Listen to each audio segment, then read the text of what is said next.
Hello, my Bill 5000 Nation. How's everyone doing today? Hopefully, everyone's having a great day. If not, I hope it gets better from here. We are back with a new MrBallen video. That's right. This one is titled, No One Believed Him Until the Phone Calls. Yeah. No one believed him until the phone calls started. Yeah. Okay. Yeah, I read that right. All right. Title of this one is No One Believed Him Until the Phone Calls Started. It might change. They do sometimes. But I'm excited to get into today's story. If you guys are excited as I am, go ahead, turn them lights down low, put on something comfy, cup or something special. Let's get intrigued. I'm excited. I just want to go ahead and get into it. Come on, people, let's do it. Today, I'm going to tell you a story that at first feels like a sort of typical survival story, but it kind of takes a turn and becomes something else, something spooky. But before we get into that story, if you're a fan of the strange, dark, and mysterious delivered in story format, then you've come to the right place because that's all we do, and we upload once a week.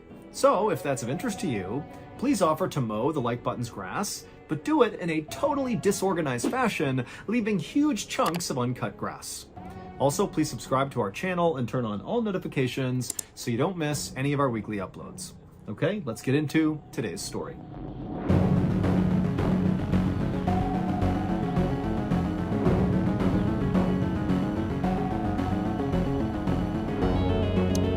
Ooh, strange calls. In the early morning hours before sunrise on April 12, 1990, a 31-year-old man named Nathan Neesmith pushed down on the gas throttle of the fishing boat that he was steering just off the coast of Georgia. And as he did this, he expected the boat to naturally kind of kick into a higher gear and go faster. Yeah. But as he pushed that throttle down, nothing really happened, and the boat just kind of sputtered along, going about half the speed that he expected it to go. Confused, Nathan stepped away and began making his way out towards the deck, where his younger brother, Billy Joe, who was actually the captain of this fishing boat, was out there taking a nap. And Nathan figured, if there was any issue with the boat, Billy Joe was the guy to talk to. He would know how to fix it. Now, for context, the two brothers were on the first day of a 7-day fishing trip that actually Nathan was not supposed to be a part of. The crew was originally going to be Billy Joe, the captain, and the one who actually rented the boat, along with Billy Joe's nephew, and also 2 other commercial fishermen. But at the last second, those 2 other commercial fishermen had bowed out, and Nathan and a friend had volunteered to go to round out the crew. Now, Nathan and Billy Joe, they came from a fishing family, but it was really only Billy Joe who had pursued the family business. Now, Nathan was perfectly handy out on the water and did know how to fish and knew his way around a fishing boat, but compared to Billy Joe, there was a massive gap in experience. Billy Joe was the fisherman, and Nathan really was not. But Nathan and Billy Joe were very close, and so as soon as Nathan heard Billy Joe was in trouble and needed some more fishermen, Nathan didn't hesitate to say he would do it. Because really, for their entire lives, that was sort of their dynamic. Even though Nathan was the older brother, it was Nathan who looked up to Billy Joe, and any chance he got, he would do anything to help Billy Joe. And Billy Joe really respected that and loved that about Nathan. But now, as Nathan made his way out to the deck to wake his brother up to tell him on the first day of the trip, right as Nathan's taking the wheel, that something's wrong with the boat and I can't fix it. And also, Nathan was enormous, like 250 pounds, well over 6 feet tall. He was huge, this big physical presence, but he really was not mechanically savvy at all. And so again, Nathan is sort of feeling like, sorry. Like, I can work on cars. I don't think I would be as good at working on a boat. Gas, air, spark. If it ain't got that, I don't know. Put gas in it. Yep. Is it igniting? Like, is there a spark? Yep. Is it getting air? Yep. No, I don't know what the fuck's going on with it then. That's about the extent of it, bruh. And also maybe even second guessing whether or not it was even a good idea for him to have come along. If he can't even fix a minor issue with the throttle or the engine, what's he doing here? But when Nathan woke up his younger brother and explained the issue, Billy Joe was not upset. He was like, okay, we'll go down below and we'll take a look at the engine and make sure everything is okay. However, when they went down and Billy Joe opened up this hatch to look at the engine, smoke immediately came out, and it was very clear to Billy Joe anyways, that this was not like a minor issue. Something seriously was wrong with the engine. This was a big problem. And so Billy Joe began cussing, he's totally frustrated, and he just told Nathan to, go down below and tell the other 2 to wake up and come help. And so huge Nathan turned around and went down into the bunk room down below. And the second he got down to that level of the fishing boat, he just stopped because there was at least a foot of water in the hallway and in the bunk room when he went inside. And so Nathan screamed at the other two fishermen to get up. And so they got up and they're looking down. They're seeing all this water. And so they're starting to panic. And Nathan, he goes back upstairs and he yells to Billy Joe, who's dealing with this engine issue. Why did it just start springing a leak? It appears the boat is also sinking. And so Billy Joe is like, get buckets, go down there and start bailing out the water. I'm going to call Mayday. And so Billy Joe runs back up to the steering wheel. He grabs the radio, and Nathan and the others can hear him yelling over and over again, Mayday, Mayday, Mayday. And as that was happening, is this a Nathan Lifetime and the movie other or two something? fishermen put on their life vests, grabbed buckets, and went down below to begin manually bailing out the It looked like that horrible Lifetime quality movie shit. You know what I mean? water. But the second they got down there, it was very obvious the water, wherever it was leaking into this ship, was coming in way faster than they could potentially bail out. But they kept doing it, getting the water out as fast as they could, trying to stay calm. They can hear Billy getting more and more frantic, yelling Mayday over and over again. And then all the lights inside of the ship began to flicker, and then they went out, and they were cast into total darkness. The engine basically had stopped, and it was just silence, just the sound of water rushing into this boat. Also, Billy Joe had stopped yelling Mayday because clearly the boat had lost power and the radio didn't work. And unfortunately, before the power cut out, nobody had heard any. So it was all... Sorry, Mr. Ball. Was all the smoke coming from engine damage, or was it because it was filling up with water? Of Billy Joe's Mayday calls. So nobody knew where they were, nobody knew they were sinking, and without power, they had no way to communicate to anybody. They were totally alone. So Nathan, Billy Joe, and the others did the only thing they could do. They went up to the main deck, they grabbed their inflatable life raft, they blew it up, chucked it over the side, they grabbed as many supplies as they could, put it in the raft, they all made sure they had all their flotation on, and then they jumped into the life raft, abandoning the sinking fishing boat. Now, once all four men were safely inside of this life raft, they were not as panicked as you might think they would be, because they had put enough food and water in this raft to last them at least several days. They all again had their life vests on, so proper flotation, and even though nobody responded to those Mayday calls, it wasn't impossible to think that maybe somebody had heard the Mayday calls and they just had not called back. Maybe there was a rescue operation coming to their location right now. They didn't know, but it felt plausible that they could be rescued. They would just need to kind of ration out their supplies and stay optimistic. However, their optimism holding my quickly breath faded at that moment. when You know what I after mean? only being in this life raft for 30 minutes, right as the sun was starting to come up, Nathan began to hear a strange sound. It was coming from somewhere in the life raft. He couldn't quite place the sound, and so at first he kind of tried to ignore it, but then he noticed the life raft was becoming softer, and then he realized the sound he heard was a small hiss. The raft had a leak. And even though the four men were able to trace the sound of this leak to the actual puncture, they didn't have a patch kit or any meaningful way to patch up this hole. And so all they could do was just put their hands over this leak and do their best to seal it. But it didn't stop the air from... Wouldn't you be able to just pinch it? Like once it got so deflated, like how you pinch up a hose, kink it up. Wouldn't you just be able to kind of pinch and twist and make sure nothing was coming out of it?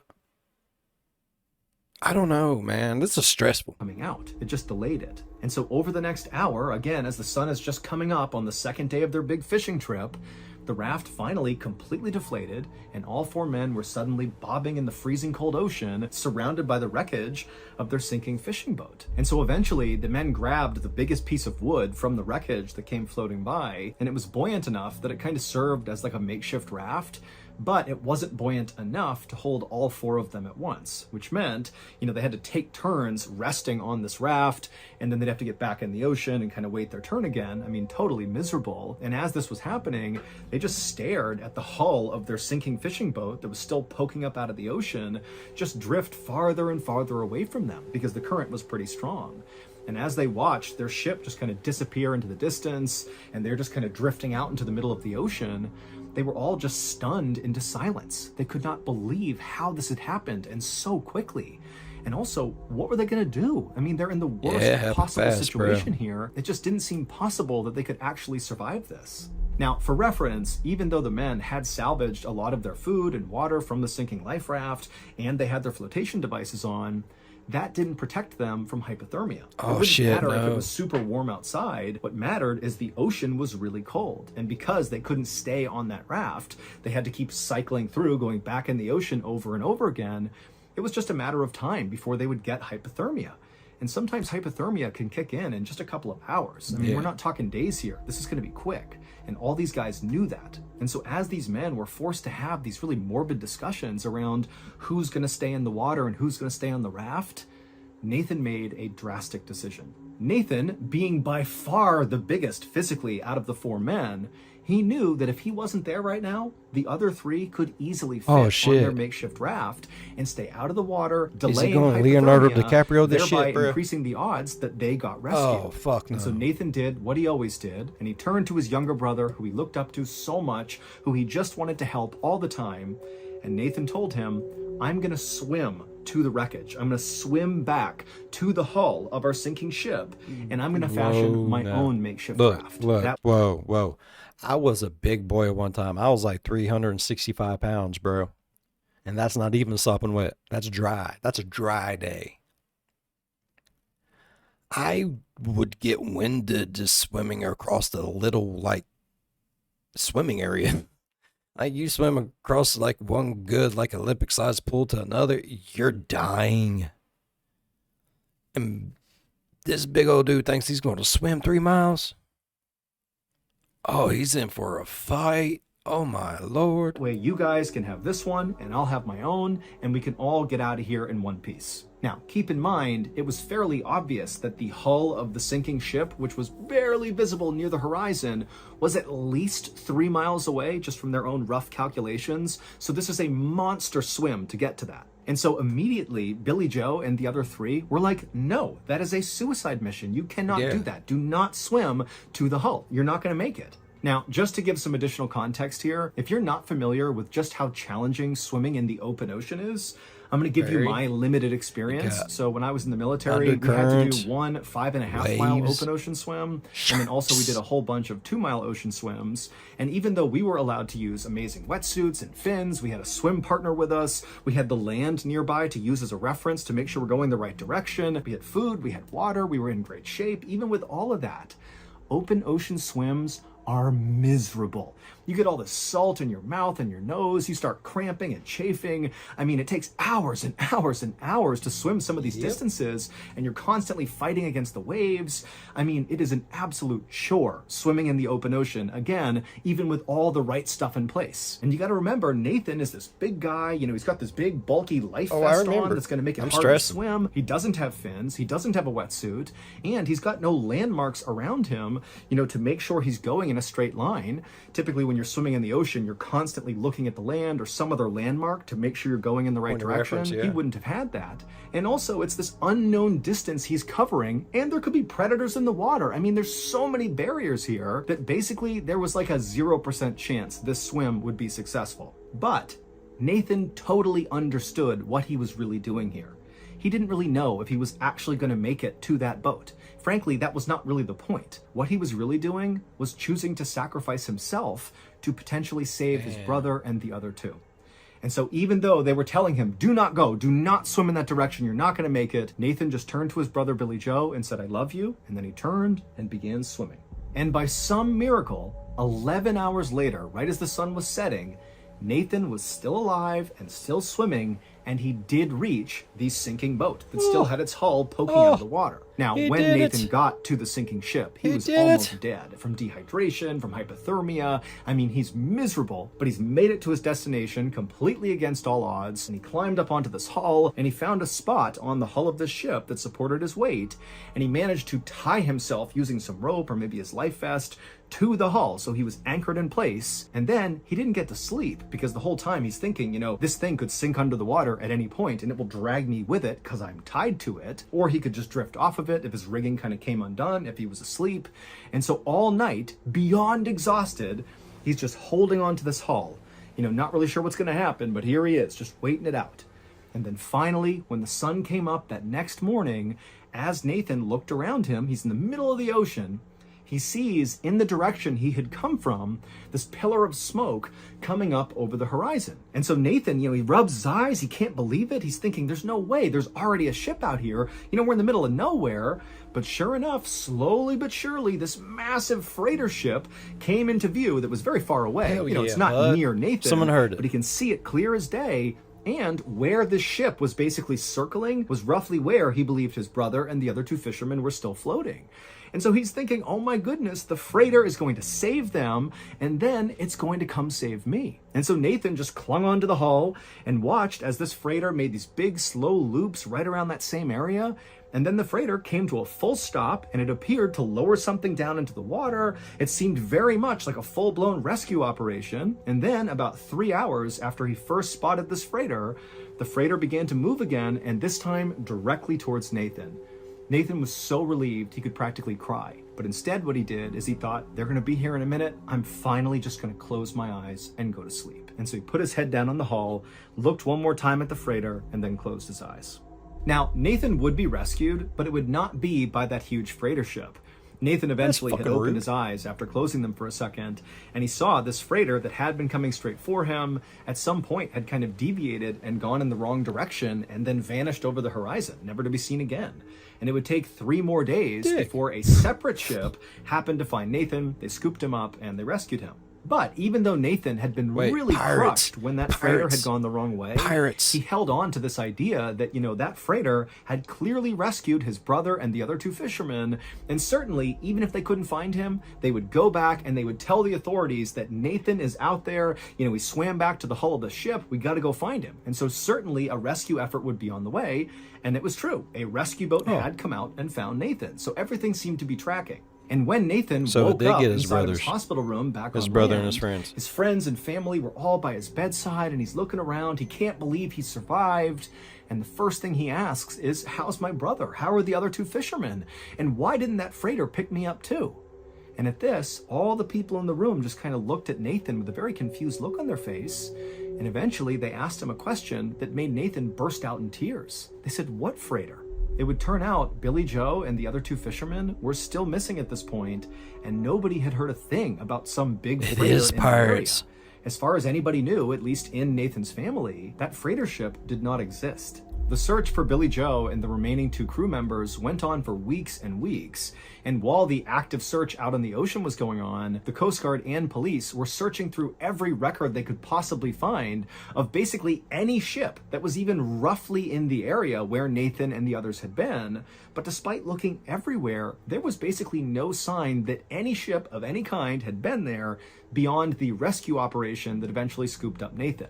And so again, it seemed very likely that freighter ship didn't exist, and on record it was where they possible go. That Nathan, in his very deteriorated state, had maybe modern day hallucinated. pirates, bro. Although Nathan was adamant, he definitely saw that ship. It did not feel like a multi-hour long hallucination. He probably it felt did like see he was it. watching a ship. He was sure of it. But again, there was just no proof, and so nobody knew what to think of that. And then eventually, even though there was this huge search going on, there was just no sign of Billy Joe or the others, and so eventually the search was called off, and unfortunately, the presumption was Billy Joe and the other 2 were now dead. 5 months later, on the afternoon of October 5th, 1990, the phone rang inside of Nathan's sister's home. Now, by this point, the victims' families had all tried to sort of restart their lives following this tragedy, but deep down, none of them could truly accept that Billy Joe and the other 2 fishermen were just gone. They just couldn't do it. It was too soon. It felt like, any moment they were going to get news that, they had been rescued by some freighter ship or something. And so anytime a phone rang in any of these families' homes, it's like they would rush to the phone with the sense of hope that this time it's going to be different. Their loved ones are going to be okay, only to obviously be crushed when that was not the case. But on this day, on October 5th, that phone call that came through in Nathan's sister's home, that one was different. When Nathan's mother picked up this phone call in Nathan's sister's home, she answered it and said hello, and right away she thought, oh, this has to be a wrong number, because the person who was calling was speaking in rapid Spanish, and she didn't understand what they were saying. But as she was about to hang up, the caller, intermittently throughout their rapid Spanish, began saying something in English that Nathan's mother could understand, and it totally shocked her. The caller kept saying Nathan's sister's name over and over again, followed by Nathan's sister's phone number, like on repeat, the name, the phone number in English over and over and over again. And Nathan's mom is so caught off guard by this that she just listened, not even sure what to do. And then before she could ask any follow-up questions, the caller cut the line and the phone call was over. And then a few minutes later, another phone rang in a home that was not far away from Nathan's sister's home. And this other home belonged to the boat owner who Billy Joe had rented the fishing boat from that unfortunately sank and caused this whole tragedy. And so this boat owner, he picks up the phone, he answers it, and just like the call that had come through in Nathan's sister's house, this call was the same. It was somebody calling, speaking rapid Spanish, and the boat owner was about to hang up when he heard something that he understood because it was in English. And what he heard was his own name followed by his phone number over and over and over again. Basically the same type of ransom? Probably asked him, like, you know, names and phone numbers of their loved ones or whatever. And now they're trying to ransom them. It is pirates. Give me matey. Of call that Nathan's mom had just heard. And then before the boat owner could ask any questions, the line went dead. Now, one phone call like this, you could chalk up to maybe a prank or a wrong number or just a really weird coincidence. But to have those two calls happen within minutes of each other and basically take on the exact same form, but different names and different phone numbers, it just seemed way too coincidental to not be somehow connected to the missing fisherman. Because the link between these two households where these calls came in was the doomed fishing trip. And these calls did not stop. Every few weeks after this first time these calls came through, the phone would ring in Nathan's sister's house or in the boat owner's house, and it would be the same thing all over again. Rapid Spanish followed by either Nathan's sister's name and then her phone number, or the boat owner's name and his phone number. Just like that for weeks and weeks and weeks. And so as soon as this started happening, Nathan's family and the boat owner, they figured out they were both getting these weird calls, and they contacted authorities, which kind of restarted the search for Billy Joe and the missing fisherman, because now it seemed very plausible that maybe Nathan really had seen a freighter, and that freighter really had picked up Billy Joe and the others, and, you know, maybe they had been taken to another country, a Spanish-speaking country, and maybe people were trying to get in touch with the families now to get them back home. Or, of course, there could be a negative side to this, that maybe they were captured by some rogue vessel and were being held by these people who were calling. I mean, there's any number of theories, but it made authorities wonder, you know, hey, what's going on here? And so authorities got in touch with Mexican authorities and other Spanish-speaking country authorities and tried to figure out if there was any chance that there was, you know, a vessel out there around the time that Billy Joe and the others were missing that in theory could have maybe illegally been in that area or something. But despite this kind of exhaustive effort to kind of look again to see if maybe there was a freighter in that area, there was just no evidence that there was. It made no sense, but the authorities said, look, we have no idea what these calls are about. We still do not think that freighter or any ship that even resembled a freighter was out there. We still believe that Billy Joe and the others are dead.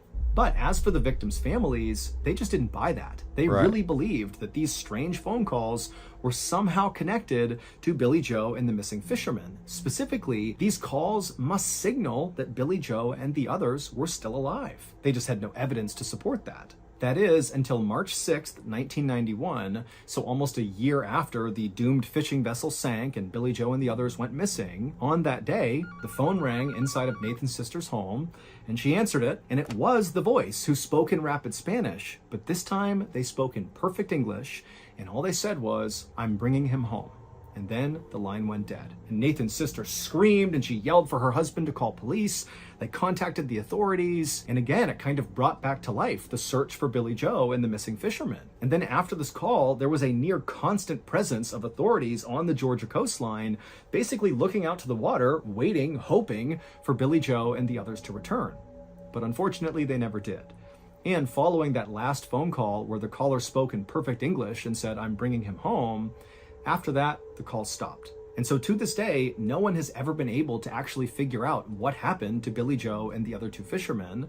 They are presumed dead at this point, but there's this one nagging question that surrounds the whole story, and that is, what did Nathan see? Was that actually a freighter picking up Billy Joe and the others? And if so, what did they do with them? Or was Nathan just hallucinating? I believe it's so. entirely possible. Not hallucinating, but Nathan has always it was said real. he knows what he saw, and that was not a hallucination.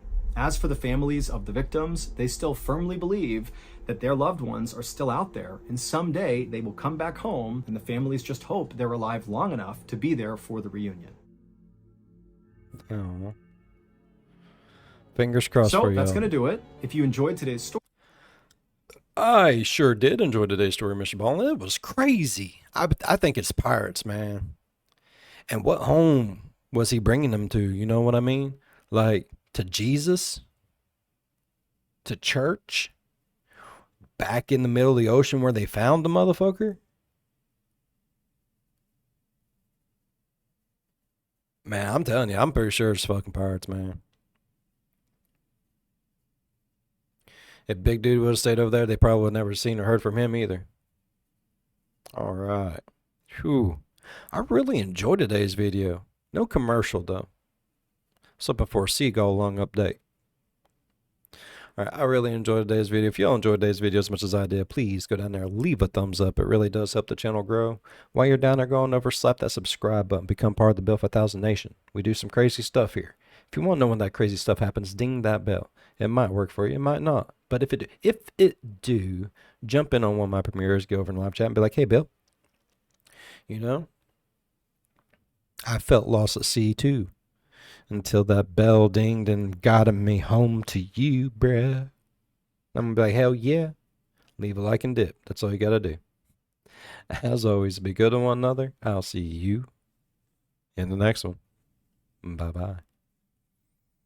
MrBallen, your videos straight mess my brain up sometimes. Bro, that's not good. It's not good.